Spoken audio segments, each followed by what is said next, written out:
Sharad Kohli is joining us live for more details on this story. Economist Sharad, clearly, of course, UPI expands its presence across the world. Well, absolutely, Uday. Good morning to you and good morning to the NewsX viewers. Yes, I mean, a total January statistics of UPI in India shows 40,000 crores of transactions in 1 month. And if you go to the number of transactions, 1,220 crore, these are the number of transactions.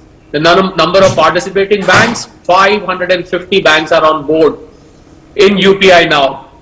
So I think it was just waiting to go global, and I think this is big news for a huge diaspora which stays in UAE for a very long time. And UAE is one country where the largest number of people from India live and work.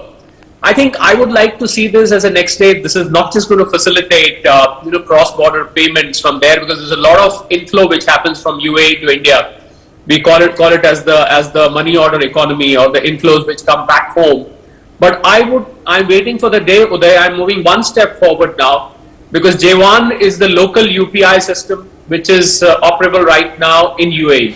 I'm waiting for a day where people in UAE who live in UAE, they will be able to make local transactions also by the UPI. Right now, as I said, this is for cross-border transactions where you can, while sitting there, you can make transactions in India and vice versa. But now the next stage of acceptability and the next stage where it goes into implementation is, or shall I say, import of UAE technology by the foreign countries, by other countries, would be where they can locally implement their own banks, they can integrate their own banks for local transactions. I think I'm waiting for that day. But for now, I think Sri Lanka, Mauritius, the list keeps getting longer by the day.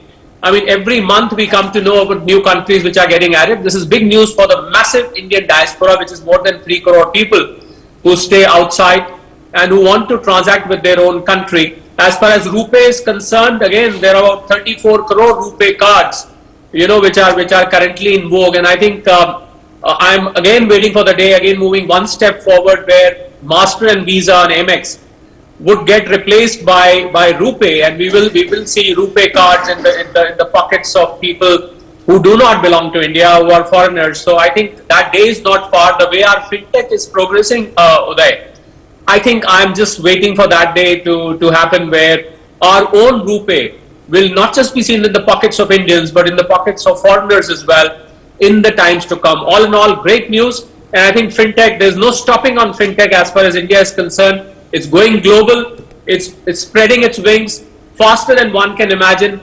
Overall, good news for Indians. The progressive Indian economy, which is heading for third, as Prime Minister Modi yesterday repeated in his UAE address, we are giving a guarantee that in the third term, this is going to be the third largest. I think, and there is another news which has come, Uday, which I'm sure a lot of people do not know, that it is likely that the Japan economy may slide downwards behind Germany. So we might end up in overtaking, I would say, Germany by 26, or Japan by 26, and Germany by 27. So there are two reasons which are contributing to Indian economy becoming the third largest. One is India, of course, moving at a very rapid pace. And the second reason is that the Japan and the German economy, the two economies which are ahead of India right now, they are slowing down considerably. So it's like a race where your opponent running ahead of you is slowing down, you're running faster. So we are likely to achieve the finishing line sooner. So great news for Indians today. Overall, we should be proud of it. All right, let's leave it at that. Appreciate you joining us with your perspective on that story, Sharad Kohli.